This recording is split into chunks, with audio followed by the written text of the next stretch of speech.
Naglabas ng opisyal na pahayag ang Movie and Television Review and Classification Board matapos ang isinagawang pagdinig kaugnay ng mga reklamong inihain laban sa noontime program na It's Showtime.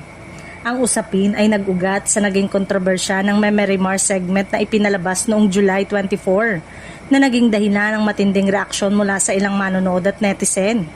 Sa isinagawang pag-uusap, dumalo ang mga kinatawan ng It's Showtime kasama ang mga kinatawan ng mga network na sangkot sa pag-ere ng programa.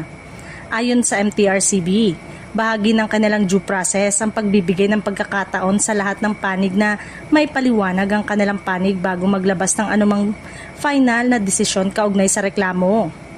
Bilang bahagi ng mga napagkasunduan, inatasan ng kampo ng programa na magsumite ng joint position paper sa loob ng 7 araw.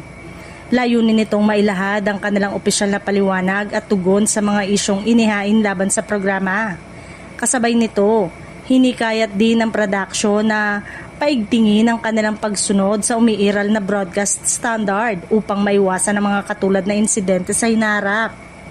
Bukod dito, iminungkahi rin ang pagtalaga ng isang on-air compliance officer na siyang nangangasiwa sa pagsunod ng live broadcast sa mga alituntunin ng MTRCB. Inaasahang makatutulong ang hakbang na ito upang masigurong agad na matutugunan ang mga sensitibong sitwasyon habang live na ipinapalabas ang programa. Samantala, nananatiling nakabinbin ang kaso habang hinihintay ng MTRCB ang mga kinakailangan dokumento mula sa kampo ng It's Showtime.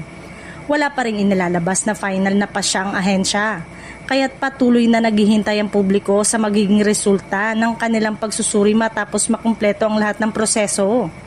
Sa social media, iba-ibang naging reaksyon ng netizen.